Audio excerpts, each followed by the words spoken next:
देखते हैं front axle क्या होता है। फ्रंट एक्सल, फ्रंट एक्सल, ठीक है। फ्रंट एक्सल क्या होता है? पहिए, दो पहियों को, ठीक है, दो पहियों को जोड़ कर रखने वाला, दो पहियों को जोड़ कर रखने वाले को बोलते हैं एक्सल, एक्सल, ठीक है। जैसा कि आप वाहन में देख रहे होंगे, ये वाहन, ये वाहन का सामने का जो दो पहिया है जिसे जोड़ कर रखा है उसे बोलेंगे फ्रंट एक्सल, ठीक है। ये जो होगा एक्सल जिसमें दो पहिया लगा हुआ है, ठीक है, और ये पीछे का जो होगा रियर एक्सल। अब हमें समझना है फ्रंट एक्सल और रियर एक्सल का क्या महत्व है। जैसा कि हम देखते हैं कि वाहन में, वाहन जैसे देखते हैं कि दो पहिए वाले वाहन होते हैं और चार पहिए वाले वाहन होते हैं। दो पहिए वाले वाहन में क्या होता है? बाइक, और चार पहिए वाले वाहन में क्या होता है? कार।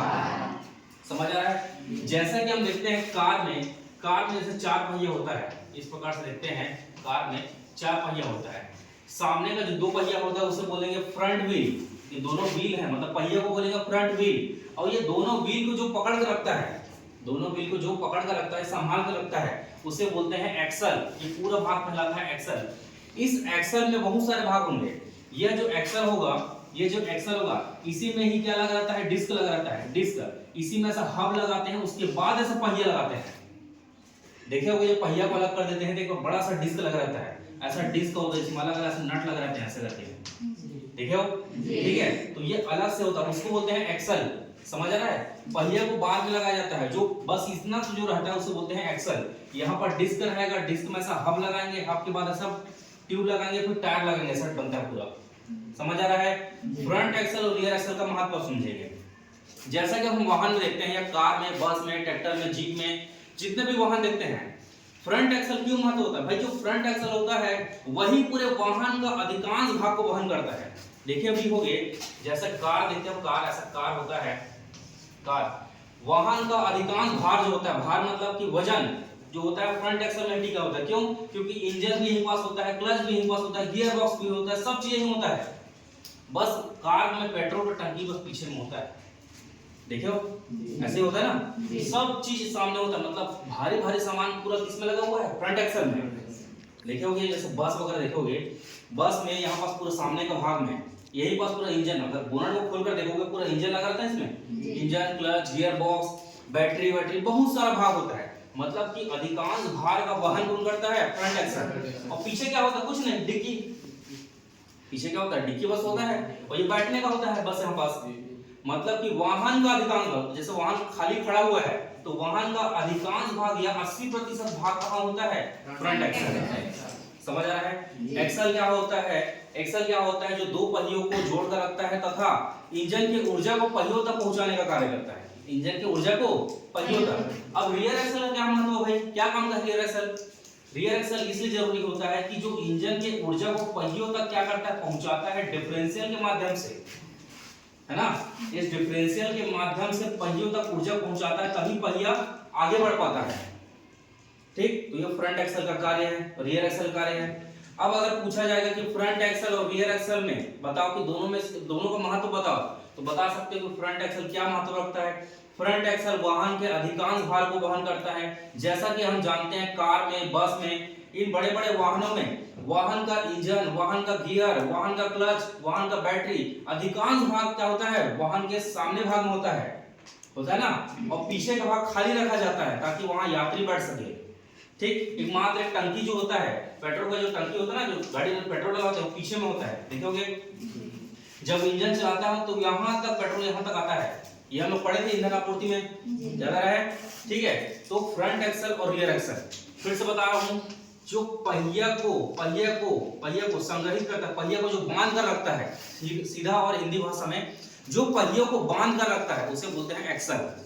समझ आ रहा है? जो पहियों को बांध कर रखता है या पहियों को इकट्ठा, जैसे हम लोग खिलौने बनाते हैं ना, मॉडल बनाते हैं, क्या करते हैं? पहले एक लकड़ी लेते हैं, फिर इसमें इधर ढक्कन लगाएंगे, इधर ढक्कन लगाएंगे, फिर दूसरा लेंगे, फिर उसमें ढक्कन लगाएंगे, फिर चारों को ऐसा बना देंगे, फिर माचिस के डब्बों में से लगा देंगे। समझ आ रहा है? जैसे ये मॉडल भी बनाया गया है ये, तो पहले दोनों पहिए को लकड़ी में जोड़ा गया ना, वो लकड़ी क्या है? एक्सल है। वो लकड़ी क्या है? एक्सल है। और ये क्या है? व्हील है। व्हील मतलब पहिया, मतलब इसे बोलूंगा फ्रंट व्हील, और इसके साथ जो लगा हुआ लकड़ी वो कहलाएगा फ्रंट एक्सल। क्या कहलाएगा? Front axle. और पीछे का भाग कहलाएगा क्या? Rear axle. बात समझ आ रहा है?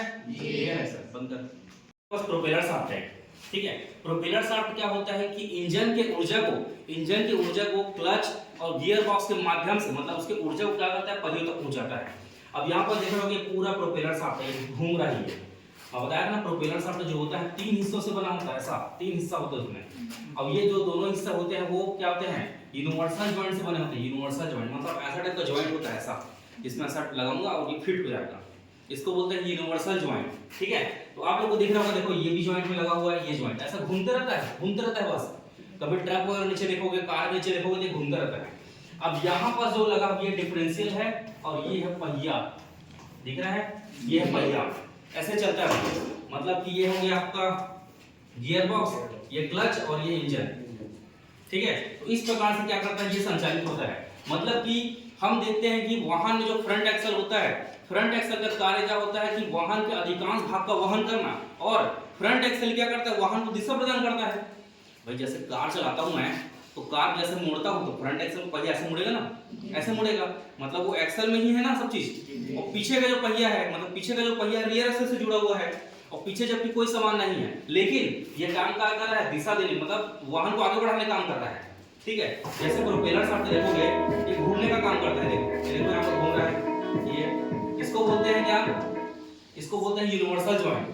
क्या बोलते हैं, यूनिवर्सल जॉइंट क्यों बोलते हैं, ये ऐसे यू जैसा होता है, ऐसा यू जैसा होता है। इसको इधर से लेके आऊंगा मैं, यहाँ पर समझना, यूनिवर्सल जॉइंट। एक परीक्षा में प्रश्न पूछा जाता है कि वाहन का फ्रंट एक्सल, रियर एक्सल में जो डिफरेंशियल है और प्रोपेलर शाफ्ट है, किस माध्यम से जुड़ा रहता है, कौन से जॉइंट से जुड़ा रहता है।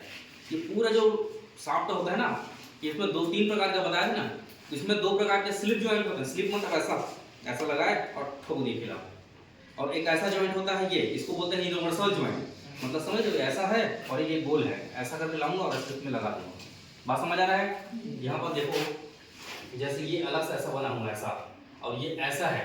अब इसमें देखो यहाँ पास ऐसा लगा हुआ है पाइप जैसा, उसको पकड़ के रखता है। समझ आ रहा है ये। अब यहाँ पास वीडियो के माध्यम से समझो, ठीक, किस प्रकार से घूमते रहता है ये। देखो अब यहाँ पास हो गया, ये गियर का भाग हो गया, ये इधर का भाग और डिफरेंशियल का भाग हो गया। मेन चीज क्या होता है, प्रोपेलर शाफ्ट ही ऐसा माध्यम होता है जो इंजन के ऊर्जा को पहियों तक पहुंचाता है। ठीक, अब हम देख रहे हैं यहाँ पर फ्रंट एक्सल। फिर से एक बार बता रहा हूँ, फ्रंट एक्सल क्या होता है, जो 2 पहियों को पकड़ कर रखता है, 2 पहियों को पकड़ कर रखता है, वो क्या कहलाता है, फ्रंट एक्सल। ठीक है, वाहन का सबसे महत्वपूर्ण भाग होता है फ्रंट एक्सल और रियर एक्सल। जो वाहन को, सामने का जो भाग होता है फ्रंट एक्सल, जो वाहन को गति देने का प्रयास करता है और वाहन के अधिकांश भाग का वहन करता है। रियर एक्सल क्या करता है, रियर एक्सल मतलब पीछे का भाग होता है, जो पीछे के पहियों को पकड़ कर रखता है और वाहन के ऊर्जा को, या वाहन इंजन के ऊर्जा को पीछे तक पहुंचाने का प्रयास करता है, जिससे वाहन क्या करता है, आगे बढ़ता है। समझ आ रहा है सभी को। ठीक है, बिल्कुल जो भी समझ आएगा पूछना भाई। ठीक, अब ये प्रोपेलर शाफ्ट 3 हिस्सों में बटा होता है, जिसमें 2 यूनिवर्सल जॉइंट होते हैं और 2 स्लिप जॉइंट होते हैं।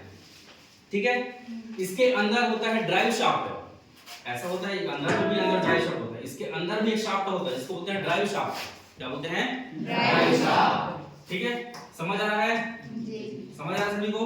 ठीक, तो फ्रंट एक्सल ध्यान रखना है, फ्रंट एक्सल सामने का भाग जो होता है फ्रंट एक्सल, और पीछे का भाग होता है क्या,